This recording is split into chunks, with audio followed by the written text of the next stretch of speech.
We are on the road in our Community Voices Community Media Tour. We're broadcasting from the University of Montana at Missoula. Here in Montana, an environmental crisis has led to a crimes trial underway that the government has called the nation's biggest environmental disaster. Government prosecutors called their final witness on Monday in their case against W.R. Grace & Company. The firm and 5 former executives are charged with knowingly exposing their workers and the public to vermiculite, which contaminated with asbestos from the company's mine in Libby, Montana. Hundreds of miners, their family members, and townsfolk have died. At least 1,200 have been sickened from exposure to the toxic asbestos. W.R. Grace knew from the time it bought the mine in 1963 why the people in Libby were dying. But for the 30 years it owned the mine, the company did not stop it. Tens of thousands of internal company documents and court papers show years of extensive communication among the company's top officials about concealing the danger of asbestos in the ore and the consumer products that were made from it. They discuss methods to keep federal investigators from studying the health of the miners and efforts to mask the hazard of working with the contaminated ore. The mine was closed in 1990, but federal officials did not begin examining the hazards in Libby until 1999, when the Seattle Post-Intelligencer published a series of articles that broke the story.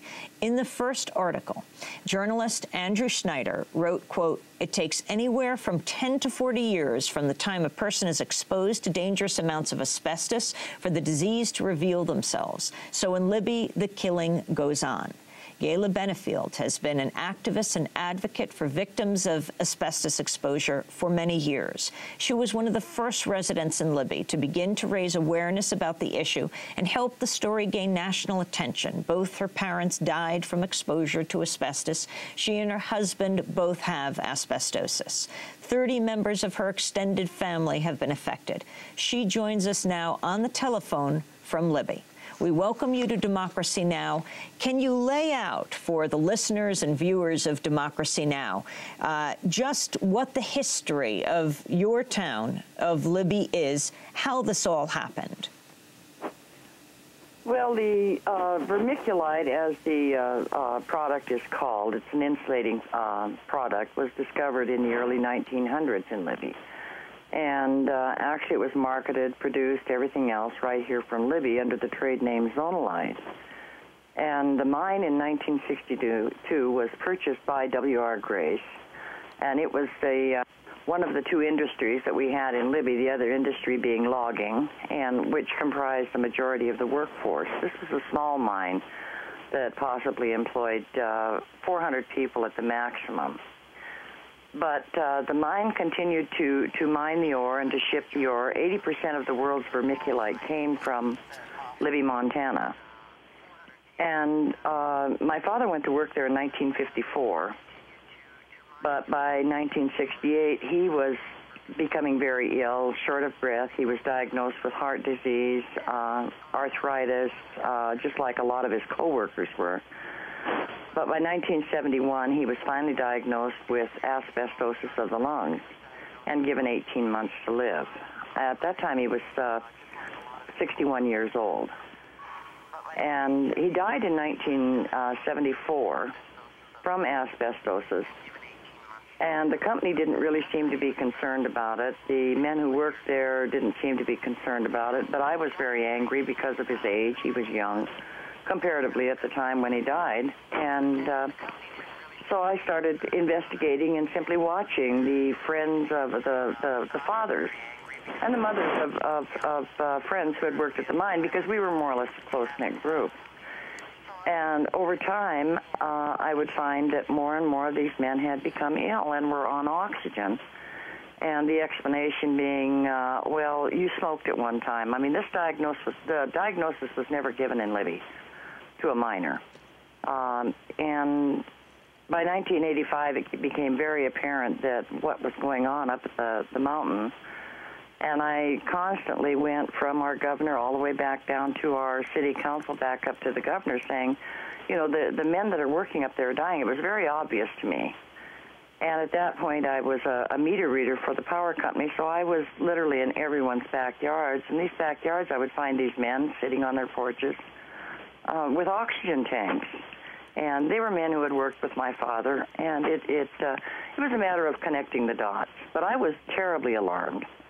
And in 1985, my mother, after being hospitalized yearly for pneumonia for the last 7 years, was finally diagnosed with asbestosis, classic asbestosis, and it was caused by secondary exposure, which was totally unheard of.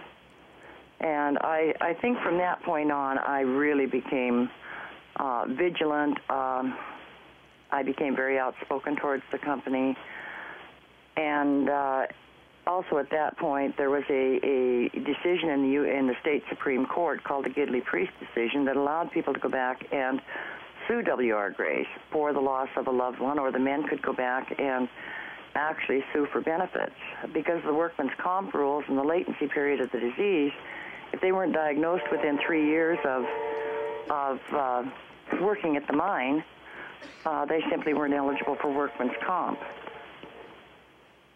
But in 1990, the mine shut down, and they claimed lack of, I'm not sure exactly what, they had all sorts of reasons why they shut down, but they did shut the mine down in 1990. And by then my mother had passed away. I had filed suit against W.R. Grace in court, and I, along with 4 other cases that went to jury, received guilty verdicts for the death of my mother or for the sickness of a certain person. And in 1999, I noticed a small article in the newspaper saying that they were going to give back the final amount of a reclamation bond, and the final amount was only $67,000. The full reclamation bond on the mine that was set in 1972 was a little over $500,000, which was ridiculous. But I protested that $67,000 returned, and I asked for an investigation of the mine site, because to me it did not seem reclaimed. Nothing was growing up there. I was still very cautious about W.R. Grace because people were still being sickened and dying, and at that point there was over 300 people in Libby who were diagnosed with the disease, and many of which had never worked at the mine, didn't have anything to do with the mine. They simply had lived, worked, or played in Libby. And once I filed the complaint with the DEQ, Andy Schneider heard about it and came on the scene. And Andy, being a professional investigator, newspaper reporter, investigative reporter, immediately picked up on this and asked if I had anything to substantiate my stories. And by then I had probably 10,000 court documents that I had gotten as a result of all of the cases in Libby. And those documents were totally damning. The confidential memos from W.R. Grace, between their employees, between the people actually on trial, and a lot of others. And so probably the rest is history. The story came out in the national newspapers because our local papers simply refused to even cover the court cases in Libby. I mean, these were monumental trials that we were holding against a Fortune 500 company and winning. And we could not get a reporter in the state to cover these trials at all. We're talking to Gayla Benefield. She is speaking to us from Libby. She and her husband both suffer from asbestosis. 30 members of her extended family have died as a result. We're going to go to break, and then we'll be back with her, as well as 2 reporters who've been covering this issue now for quite a time. We're reporting from Missoula, Montana, where this historic trial is taking place. Stay with us.